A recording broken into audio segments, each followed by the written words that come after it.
Hi hello, ഇന്ന് നമുക്കൊരു കൊല്ലം style മീൻകറി ഉണ്ടാക്കിയെടുക്കാവേ. അതിന് മീനായി എടുത്തേക്കുന്നത് കേരച്ചൂരയാണ്. ഒരു ചട്ടി വെച്ച് അടുപ്പിൽ വെച്ച് അതിൻ്റെ വെള്ളമെല്ലാം വറ്റി എണ്ണ ഒഴിച്ച് ചൂടായി വരുമ്പോൾ ആവശ്യത്തിനുള്ള ഇഞ്ചിയും വെളുത്തുള്ളിയും ഇട്ട് നല്ലതായിട്ട് വഴറ്റിയെടുക്കുക.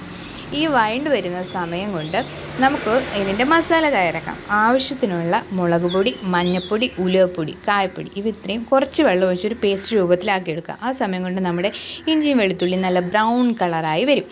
അപ്പോഴത്തേക്ക് നമ്മുടെ ഈ പേസ്റ്റ് അതിനകത്തോട്ട് ആഡ് ചെയ്ത് ആ എണ്ണയിലിട്ട് അതിൻ്റെ പച്ച മണം മാറുന്നവരെ നല്ലതായിട്ട് വഴറ്റിയെടുക്കുക. അതിനുശേഷം നമ്മൾ ആ മസാല എടുത്ത പാത്രത്തിൽ കുറച്ച് വെള്ളം ഒഴിച്ച് അതിലോട്ട് ഒഴിക്കുക. ആ വെള്ളം വറ്റുന്നവരെ നല്ലതായിട്ട് ഇളക്കി കൊടുക്കുക. അങ്ങനെ ആ വെള്ളം വറ്റി എണ്ണ തെളിഞ്ഞ് വരുന്ന സമയത്തിന് മീൻ ആവശ്യമായ വെള്ളം ഒഴിച്ച് ഉപ്പും പുളിയും കറിവേപ്പിലയും ഇട്ട് നല്ലതായിട്ട് തിളച്ച് വരുമ്പോൾ നമ്മുടെ മീൻ ഓരോന്നായി അതിലോട്ട് പറക്കിയിടുക. എന്നിട്ട് ആ വെള്ളം നല്ലതായിട്ട് പറ്റി കുറുകി വരുമ്പോഴത്തേക്ക് നമ്മുടെ കൊല്ലം